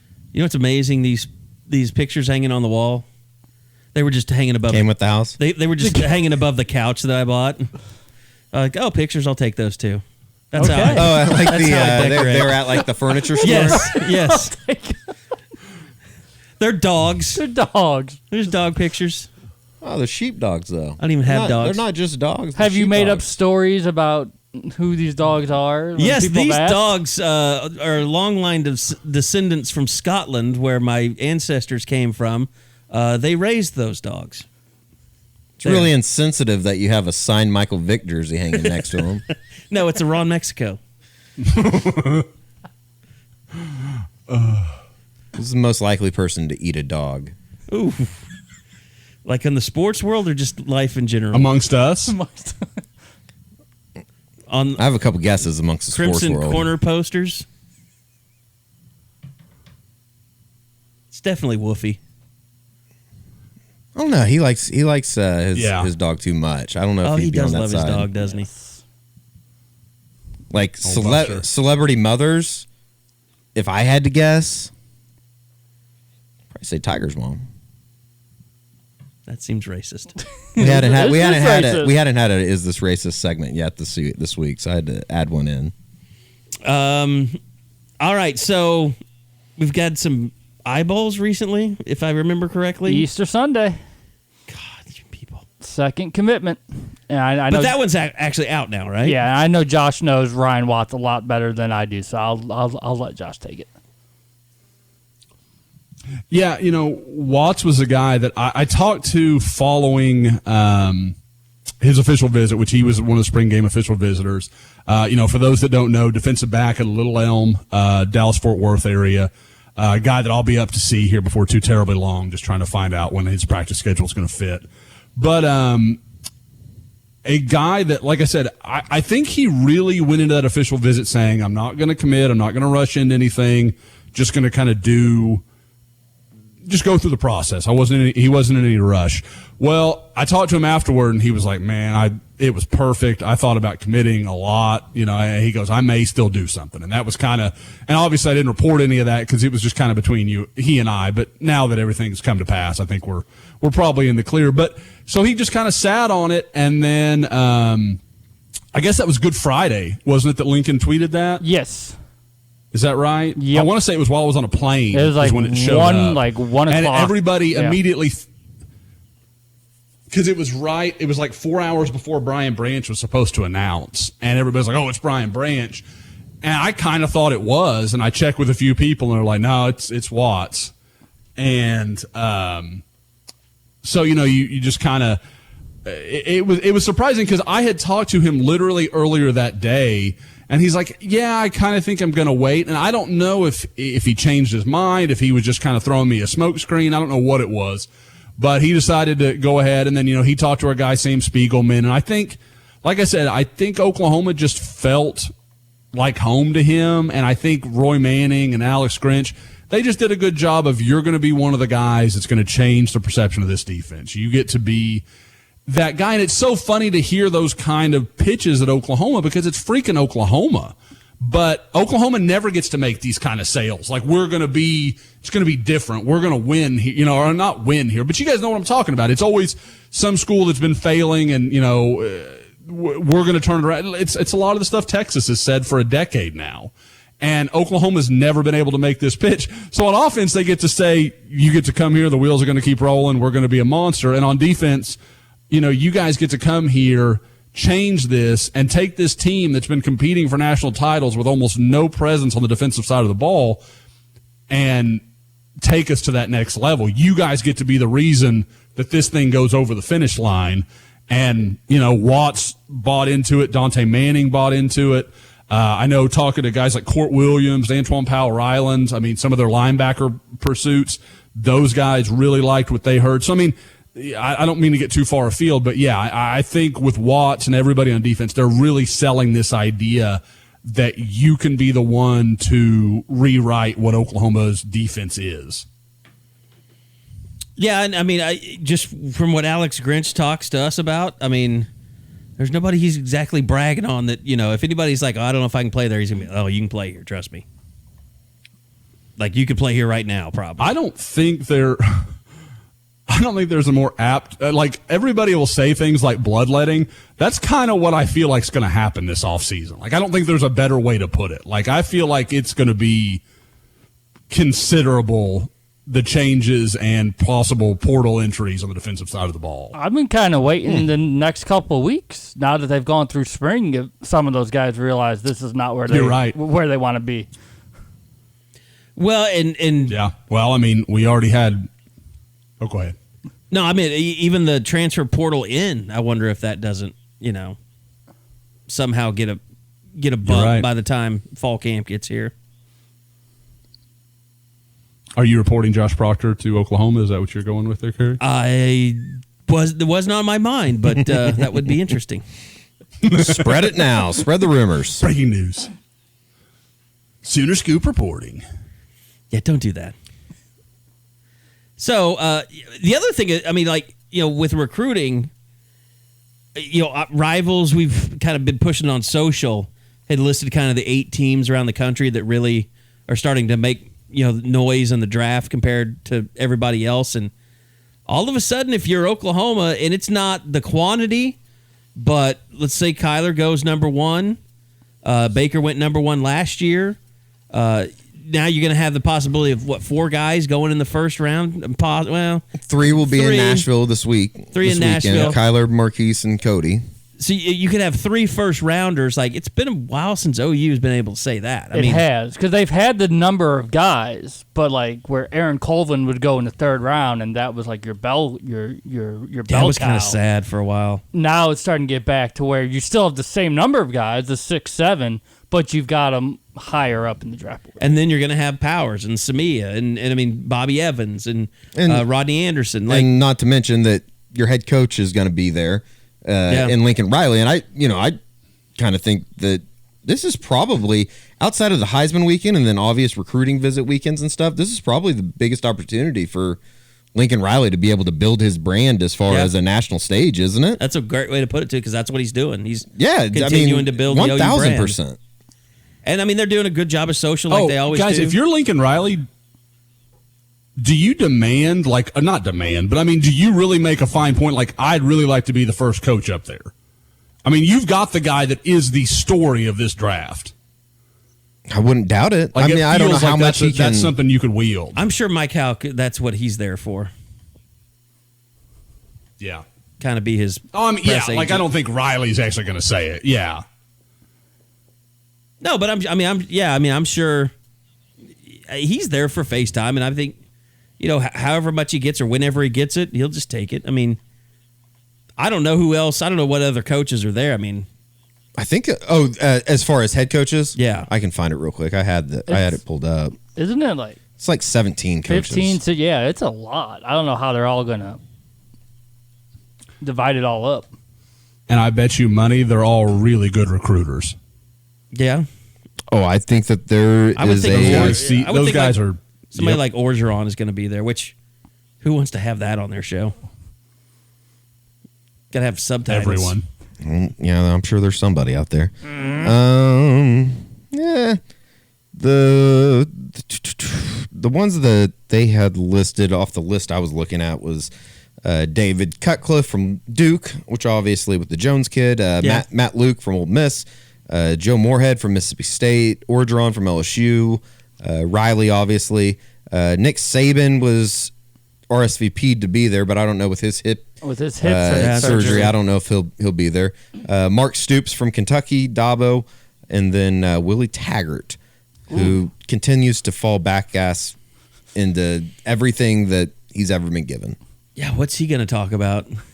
Failing, cheating, how to cheat and not get wins. The worst offensive line in the country.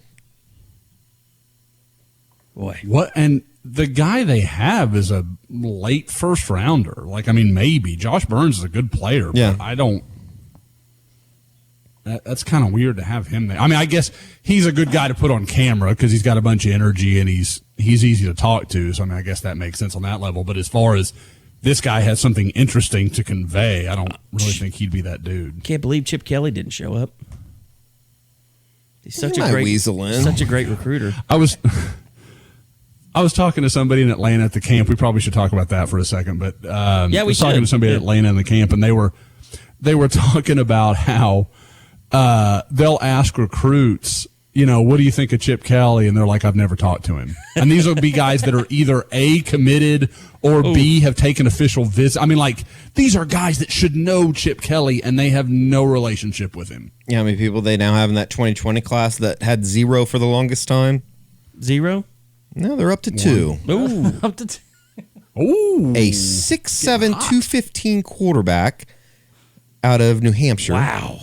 Named Parker McQuarrie, and a linebacker, 6'4", 230 linebacker from Temecula, California, 6'7", J. Max 215. Jacobson. I want to see what that looks like. Bet he's an ugly kid. Okay. Do we have any confirmation that, like, at any point between Oregon and the Eagles, was Chip Kelly hitting the head or anything? Like, it's like he's forgotten what his offense is. Dude, you don't work with Ryan Mallett as your quarterback. That's not how your offense runs its cleanest. And, for years he had the Jeremiah Massolis and those guys that were, adequate passers. The Dixon but did a lot of damage awesome. with their. Yeah, Dennis Dixon was a great player. Yeah, absolutely. But it's like I said, I mean, even in the NFL, when he would trade for these guys, you're like, what are you looking at, man? The kid he had this year at UCLA, I was like, okay, that kid looks like his kind of guy. Like, that kind of makes sense if you'll give him some time to grow, because he was just a freshman. He was a pup when he started against OU. But Yeah. Like I said, to go recruit that guy, unless now maybe he's listed as a quarterback and UCLA likes him as a tight end or something. I could very who knows, but easily see that, but the picture kind of makes him look like a quarterback. Oh, I hear unathletic head. It just doesn't look like he would have the body for a tight end. But he's also 6'7", so I'm judging off of a headshot. What OU fans would tell you could maybe play offensive tackle. Oh, and by the way, now that you just shit on UCLA's quarterback, he's going to throw for about 450 when we're at the Rose Bowl. And I mean us three in a couple weeks. Because that is like, 2 months away, it feels like? Can't wait to go back to El Cholo. 3 months? 4 months. Probably 4 months. Yeah. No, I can't either. Bob, you don't like Mexican, do you? You're on your own that day because we're going to El Cholo. It's okay. I just will get very bland Mexican. That's racist. Well, that's what Carey likes. He likes El Phoenix. Oh, my God.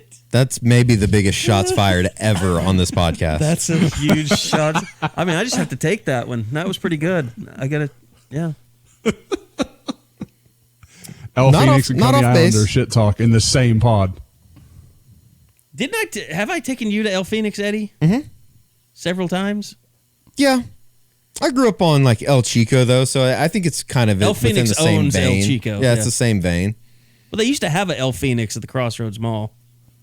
I grew up in Northwest Oklahoma City. I didn't go to Never I went didn't go to to Crossroads. Not going to That's watch where a all the- movie with Jason White, South of people North driving Six- up from Tuttle. And Duncan. South of Northwest Expressway is like God. Mad Max to You might Northwest as well Oklahoma just City. spit in my face. I forget. Ask me if my I'm friend- so glad I said it, I but I bet- forget what a Northwest Oklahoma City elitist you are. I bet you think that my friends' moms clean their own house. Come on. I love this, Eddie, because this is the one that people get so mad at. I think I didn't tag you. I didn't want to start an international incident, but I put something about we're unleashing Josh for the first time, and Josh, you saw that one guy's response, right? Good, maybe he'll talk Yeah, at more. least he'll drown out Eddie. Maybe he'll drown out Eddie. Hey, man. He had the horns down as his avatar, so that explained a lot. yeah, real hard ass. I bet he never has stepped foot in a class at OU. Okay. Okay. That is the Keep pumping that Rose State degree, though. Oh God. We're all having fun here. God. I'm enjoying myself. Well, I mean, okay. He Like, really is. I- He has the Terry, smuggest smile I've ever seen right now. Well, that guy fired shots. Like, it's okay. Eddie No, can it fire. Like, is, if yeah. you don't. Yeah. hey, I'm just scheduling Yeah, tweets over like, here. I don't from like when Scoop Eddie goes account, after no big somebody deal. that didn't deserve it. Oh my gosh, I snorted. I snort laughed. That's how good that was. No, every white guy occasionally, that went to OU occasionally has to get out the never even went to class thing. It's Or not never as set good foot as in a class. it's not as good as walking around the state fairgrounds down in Dallas asking Texas fans to describe Austin. But it is pretty fun. There was a couple years after the game when OU won. Obviously, they didn't win very many times when I was in school, I guess. But Well, they didn't win any when I was hand out Holiday Bowl information flyers because they were going to the Holiday Bowl like every year at that point. Yeah. Or the Gator Bowl. It's One too of those. bad I never was able to give one to catch. 2 weeks in a row. Missed he comes up on the opportunities. podcast. Missed opportunities. I think you brought him back to life by mentioning, or is that the third podcast? It's like Beetlejuice. It's the third. It has to be the third one. If We'll you wait till bring next up week. Jeff Ketchum next week, he's coming back to life. That's it's been He's decided. resurrected. I'm just trying to think of anything that could happen over the next week that would elicit. I mean, something you've like already that. said the name. Is there any awful things you want to throw out there? No, I mean, our relationship's ruined. He blocked me on Twitter. I can't keep up with him anymore. How often do you log in the Sooner Scoop account just to check in on him? Never. Okay. That's what I do to Kale Guy. I never get people that let someone like Eddie get under their skin. You know he's messing with you. You know he's trying. Don't let him do it. I really enjoy, this is my favorite thing on Twitter, is when someone comes after you and they, to coin a phrase, didn't want that smoke that they thought they wanted, and it goes so poorly for them that they then block you. Like, you never initiated any of it. Like, I went after a lady last night. You did. It was weird. She wanted to move in with me. I don't know what but no, I mean, Well, set her down in that chair. Yeah, hey, lady. You told her go back Facebook. would you? Yeah, because she started talking about Greg Popovich Go in the back middle of a Facebook. Russell Westbrook discussion. It's a really good I think I said comeback go back to to tell somebody Facebook, to go back to crazy Facebook. lady. She did not like that. I'm shocked. I think I ended up liking her Go to last your- post. Go to your PTA meeting and just go back to Facebook, please. I bet she was barren. I don't know. I don't know. What the hell were we talking about? We were talking about the Atlanta Rivals camp. Okay, yes. Let's finish up there. Josh, you were the one You're the only one yeah. there.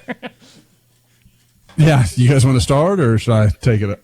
No, went out there last week. We've gone on length at several other things, so I will not go into all the travel problems, or that it was cold and wet and miserable through the whole camp. But and what did you wear? Really, I was in shorts, flip flops, and a shirt. And I had brought other stuff I had brought another pair of shoes to wear, but they were kind of new, and I didn't really want to break them out in the rain. So I was like, I'm just kind of stuck here. I didn't really have anything good to do with it.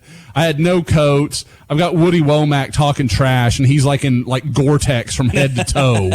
And he's like, man, it's really fine here. I don't feel like there's any big deal. Like, you're an ass. But, whatever. So anyway, the three guys that I thought were really the stories were, we'll start with probably the biggest one was Brock Vandegrift, the 2021 quarterback offer, from Georgia, kind of the Athens area. A guy that I had not a chance to see in person before. Oklahoma brought him in for an unofficial about a month ago, offered him back in, I think it was late January. And I couldn't have been more impressed. I mean, he looked like a 5-star kind of guy to me. Won our quarterback MVP. He'll be at the 5-star challenge. So Carey, Eddie, you'll get to see him. Bob won't be there. Just on the outset, he kind of looks like, he reminds me a little bit of a Trevor Lawrence, just as far as body style. Would that be fair, or is that based off too much of not seeing him in person? Somewhat, but I mean, he's, physically who he reminds me of is Rhett Bomar. Okay. Like he's about 6'2" and he's about 205. He's kind of well put together for a young kid. I didn't see Bomar when he's quite that young, but he was in the ballpark. So that's kind of who he reminds me of. Yeah. That's a guy we get on the podcast. I bet he'd have all kinds of interesting things to say. Anyway, though, Vandegrift, like I said, and I think I had someone ask me on the board today, like, Josh, he's listed as a pro style. This is a guy that ran for 1,000 yards last year as a sophomore in Georgia. I mean, this is this is a good athlete. I think anyone that thinks that Lincoln Riley is going to pursue someone who's not very capable of picking up first downs with his feet is just wrong. He's going to make sure that guys can do something if the play breaks down. So, now they're not all going to be Kyler Murray, but like if you told me Vandegrift's probably like a 4.75 kind of guy, I could buy that. So but I mean, really his accuracy, his arm strength. I mean, he was there with Harrison Bailey, who's committed to Tennessee, 2 or 3 guys in the 2020 and 2021 classes that have at least 25 offers, and they were really good. It might have been the best quarterback group I've ever seen at a Rivals regional camp. They were really, really good. And it was rainy and wet, like I mentioned, and he just delivered one strike after another. He was just absolutely outstanding. And I think he mentioned, I talked to his dad for a little while during the camp. He's going to come back to Oklahoma in early June. They're going to take a visit. So I think Oklahoma's definitely a contender. And I want to answer one question on him that a lot of people have is he a lock to Georgia? Because he's kind of from the Athens area. His dad, I literally asked his dad point blank. I go, there's a lot of people that think Georgia's going to be it for you. And he was like, I hate Georgia. We hate Georgia. And I was like, what? And apparently he's originally from Tennessee, spent a lot of time in Louisiana. He's like a season ticket holder for the Vols. His wife's an Auburn alum. I mean, so there's not that connection to Georgia that a lot of people are wanting to assume. Now, what that means for Auburn or Tennessee, that's harder to gauge at this point. But like I said, Tennessee just landed Harrison Bailey from Georgia, big time, one of the top 2020 quarterbacks in the country. He'll be 1 year ahead of Vandegrift. It's hard for me to see Vandegrift going there, kind of following, I don't know if they're buddies or anything, but I'm sure they're friends and know each other. So that would be a little interesting to see how that would work. But yeah, so him, the other two are a little bit more short in their mention. Eric Gilbert, a tight end offer that Carey is going to absolutely fall in love with at the 5-star. He is a big, freaky dude that can just move around. There were guys in drills, we've changed up the Rivals camp setup a little bit this year, and they've got some blocking drills for tight ends in there. And there was a guy, Philip Webb, who holds no U offer, Rivals top 50 guy in the country, and he was just beating people in pass rush drills. Gilbert comes out one time and just stones him. I mean, just absolutely.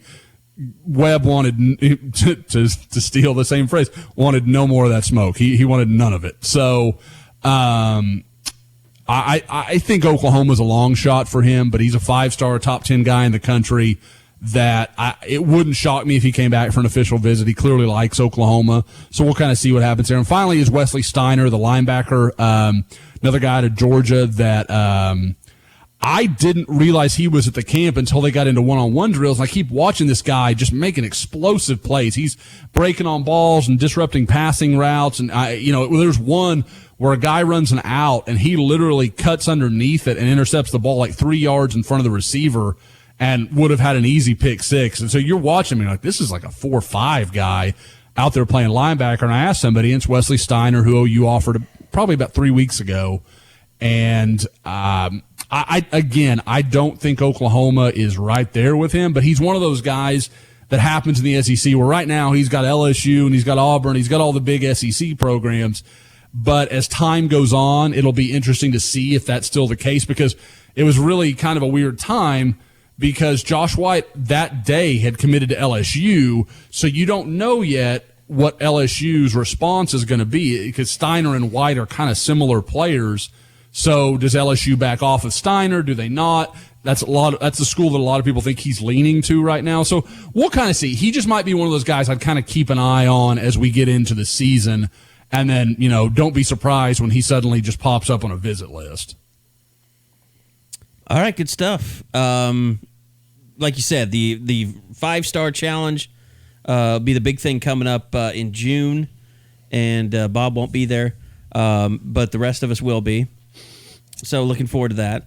Not you not being there, just Eddie and I will drink a lot to celebrate, the baby. We'll drink toast to the baby. When's the due date? June 22nd. Wow. So you might have a baby. I mean, it's almost. Yep. There's a better than average chance. Everything good with the wife then? So far, we're at 31 weeks. Everything's going fine. Just putting the finishing touches on the baby room. And that you're doing all that. Now, work, Bob, right? did you clear all that information? I clear. Does Brittany write what you can, what you're permitted to say? God. No. No, I don't mean that crappy. I just know Bob's kind of private about it. Yeah, I'm sure are. she is a little bit too. You're a very private person. I am not private. Brittany is Okay. extremely private. Okay. So I've had to learn. Are you in trouble for saying her name now? I'm not allowed to post any baby Not even her name. pictures. I don't know what It's you're not talking even her about. name. It might be an alias. It's an alias. I'm not allowed to post It any did sound baby funny coming out of pictures Bob's mouth. or anything. But that's fine. We're good. All right. Hey, shout out to the guy that Brought me my Postmates last night. Big scooper. Really? Yeah. All right. I enjoy when that happens. It's pretty cool. If we're going to do that, there was a guy on my flight back from Orlando way back in January when I came back from the All-American game. I don't think I mentioned him. We were on the jetway, and the guy is like, "Hey, you're Josh, right?" And I was like, "Yeah." I wasn't wearing anything scoop. I don't know what it was. I don't know how he even recognized me. And he goes, "Oh man, huge fan of the pod." Blah blah blah blah blah. And we were on a flight from Orlando to Houston at 11:30 at night. It was unusual, but dude didn't give me his name. We didn't talk again the whole flight. So shout out to that dude because he was truly excited to meet me, which I worry a little bit about anyone that's in that situation. Yeah, and I think we all kind of feel the same way. Like if you're a scooper, you see us in public, you listen to the pod, just say hello. We always like meeting you guys. Ran into some podcast listeners at the Masters. Very nice. Nice. We're pretty big. We're a pretty big deal. Were one of their names Tiger? No, I mean, that's a given, but it wasn't Tiger. It was Ricky. Didn't want to out him like that. But. All right, well, guys, another great podcast. Josh, welcome to the world of being a professional broadcaster now. You sounded fantastic. I'm going to prepare singing. Yeah, we'll talk to you at 4:40 in the morning. Now we just need... Yeah, next up, Josh's morning radio job to go with the rest of us. As you guys know, I'm up with you. You guys send me DMs. I'm like, yeah, sure, no problem. You're a psycho. You're up that early and you don't need to be. Dude, it's the only way I can get stuff done in this house. I guess I could see that. With your nagging wife and all that. Ouch. Oh, Tiffany. Hope she's not listening. Well, just about the wires. To be fair, she's already... I'm scared for my livelihood, just guilty by association. I am offended by people who have wire or wirerists. They stereotype wires as a negative thing. They want them to have their own room to live in. They don't want anyone to see them. I don't. Tiffany, I'm angry at you. I'm going to say you guys... Let the wires be in public, all right? But to be fair, she hasn't gotten to this point. She's heard things I said earlier in the podcast, and she has currently shut it off and is just red driving home, ready to scream at me. So, all right, Josh, it was a great first effort. Many more to come. Appreciate Eddie and Bob. I'm Carey Murdoch, and we'll see you guys back again next week. And it just seems like even though it's the off season, the pods get longer and longer. So just get ready for it, America. We're off tangent and we go long. So thanks for listening. We'll be back next week right here on the Unofficial 40 from Soonerscoop.com podcasts.